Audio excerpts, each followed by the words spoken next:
Story 1. The answer is clear, the person I care about the most. So no, not someone I owe anything to, but the one I have a lot of respect for and who truly deserves it. Story 2.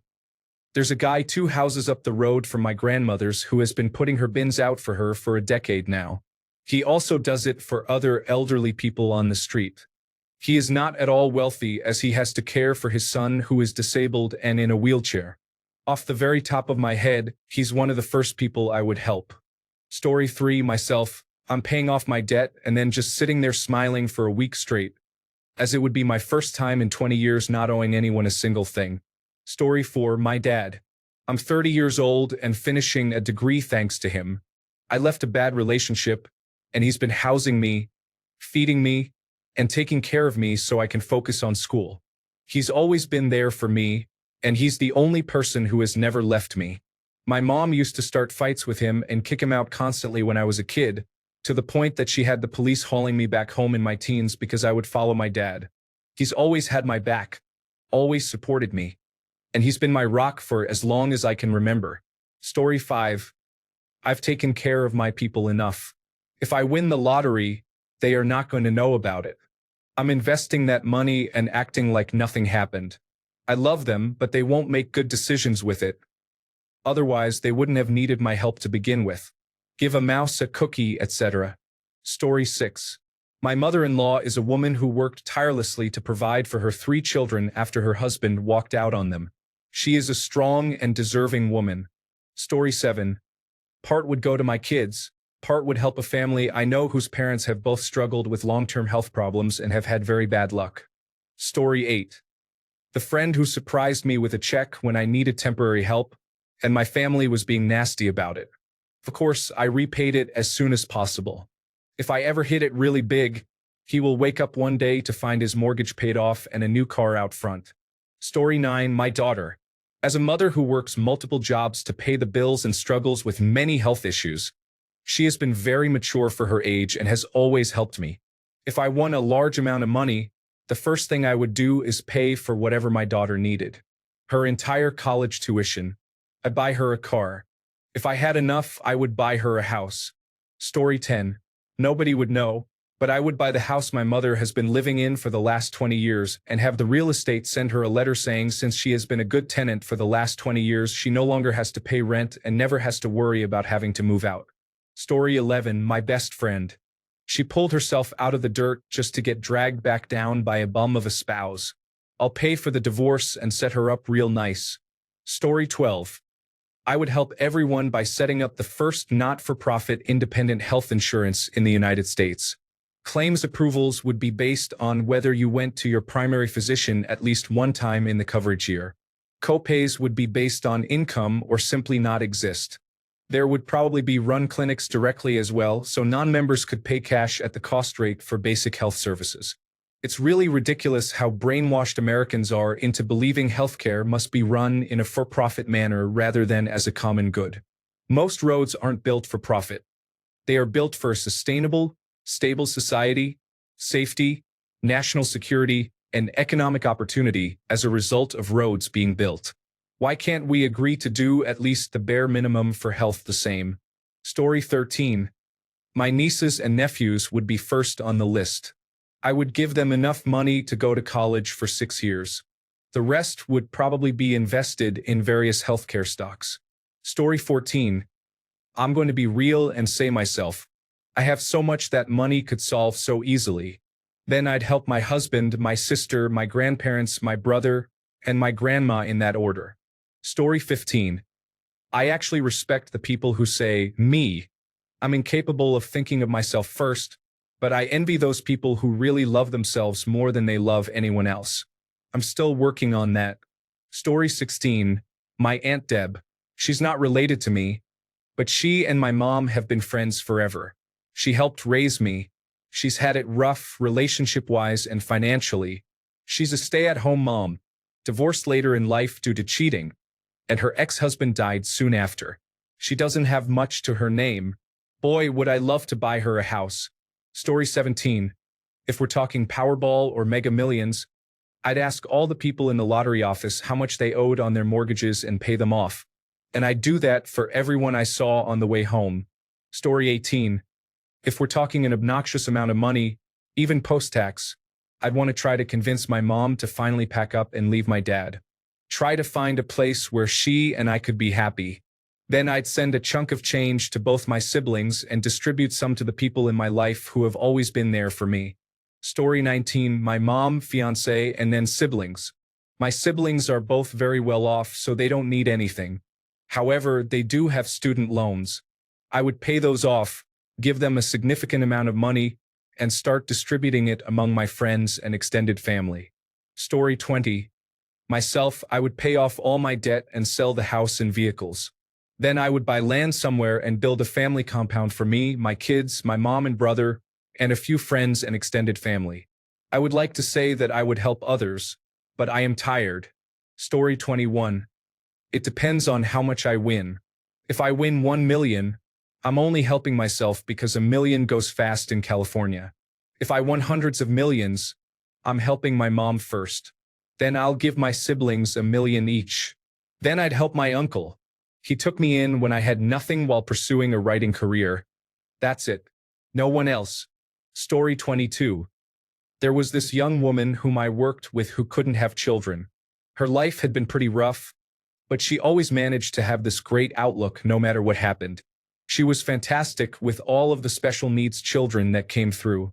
She wanted to adopt but didn't have the money. She would be the first person I helped. I would support her in getting a child, no matter how she decided to achieve it. Story 23. My parents are financially stable, but I would give them enough money to live how they want without concern. Then I would create a trust for my daughter so she could live comfortably regardless of whether she is working or not, set up as an annual income. Story 24. I would create a non-renewable scholarship for students who are putting themselves through school and working and have a GPA of less than 3.0. Anyone doing those things would be eligible to apply. It might just help them out a little. Lord knows Pell Grants might go away. Story 25. My wife and I have some disabilities, so we require a cleaner to help us with weekly cleaning. She is the most down-to-earth, honest person I know. She is in a difficult home situation where she has to live with her separated, abusive husband, and it scares me that she has to endure that. We have told her that she can stay at our place anytime if it becomes too much. If I won the lottery, I would clear her debt so she could move on with her life and get him out of it. Story 26. My son and his family lost their house because the owner finance deal they had worked out turned out to be a scam.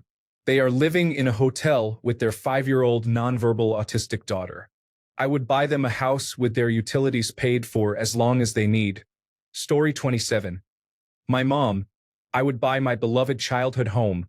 She is trying to sell it, and then my partner. He has supported me so much and deserves it. I also would buy a WinRAR license and donate to Wikipedia like that other guy. Story 28. I would help my daughter out. She is an adult with autism, and we are both disabled. She wants to work so badly, but she cannot get a job. She is the kindest person I know, but she cannot catch a break. I would buy her a home that is reasonable for her to maintain and ensure that she can maintain autonomy. Nothing fancy. Story 29. My fiancé goes without saying. My closest friends, who need a hand, have treated me more like family than my remaining biological family ever did. Story 30. Everyone in my family is pretty much fine financially, but my older brother least of all. He's got a modest pension coming and eventually a good-sized inheritance, so I'd likely buy him a new sports utility vehicle and give him some cash he could spend, like $25,000 or something. I have a very long-time friend who is a good person but bad with money. I would likely pay her rent for the rest of her life, which would greatly simplify things for her. Story 31. My childhood best friend is chronically ill, living with her mentally ill mother, disabled father, and younger siblings, so no one in her family can work more than a short shift a week. They are all currently living off very little because so much of their income goes towards medications or specialist appointments. Story 32. After paying off all of my debt, the first person I would help is a good friend of mine who is really struggling at the moment, but I'm barely scraping by myself, so I really wish I could help him out more. The first thing I would do after taking care of my own debts is pay off his house. Story 33. I'd like to say my parents, but really it would be my best friend. I would set him up with a trust so he can have access to it without spending it all or being guilt into it by his family. Story 34. I am older, so parents are no longer an issue. My husband, sister, and family are just good, hardworking folks. I would help them first. My son and daughter-in-law tend to be a bit pretentious, but I would make sure my granddaughters were set for college and beyond. After that, a huge party for everyone I know. Next, I would give my wealth to worthy charities. I am partial to dogs and homeless support. Story 35. The real answer is you do not help anybody, including yourself, until you somehow use that money to make some sort of recurring income. This could be buying a house or two and putting them on rent, easy way, or starting a business, hard way. The point of a lottery is to change your life. After you have something solid, that is when you help anybody. For me personally, after I have finished all of this, I would help my cousins and other relatives of mine by giving them actual good jobs with me instead of cash as a gift. Obviously, I will not ask for any work from parents and so on. Story 36. My family. We are living in an ancestral house. All of my mother's siblings are well off. We are the only ones left in the province. And ever since, we have been taking care of my grandmother and the house. After many years, my grandmother passed away, and my mother finally retired from her small salary which she used for raising us, her 6 kids. My mother's siblings decided they wanted their inheritance and wanted to sell the house we lived in for over 5 million pesos. They said they wanted something to remember from their parents. So, my mother's retirement went towards paying for their desired inheritance. It wasn't even enough. They also want us siblings to take a loan so we can buy the house. Story 37. My parents. Mom needs surgery. Dad is not far off. Considering all the times I nearly accidentally harmed myself, I think I owe them for protecting me from myself.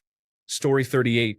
$100,000 would pay off my house, $60,000 would pay off my ridiculously inflated student loans, $10,000 would pay off my car, $3,000 would pay off my medical debt, and then with nothing but regular bills I would help others. Reading posts like this is just a reminder that Elon Musk could absolutely change my life for less than what he probably spends on jet fuel for a month. Story 39. My parents and my wife's parents both need some work done to their houses, and I'd like for them to all be able to retire without having to worry about money or house repairs. Story 40. My dad. I would not say he needs someone to help out, but he has made a lot of sacrifices, so I would just spoil him and buy some stuff I know he would love. Story 41. To be honest, I would start with the people I know I owe, even if I borrowed $1 or $2 or even a tic-tac. If you need and I can help, I will do it. So, I would say my father first. I thank God for him adopting me and teaching me how to love myself, which helped me know my self-worth to a certain extent. Story 42.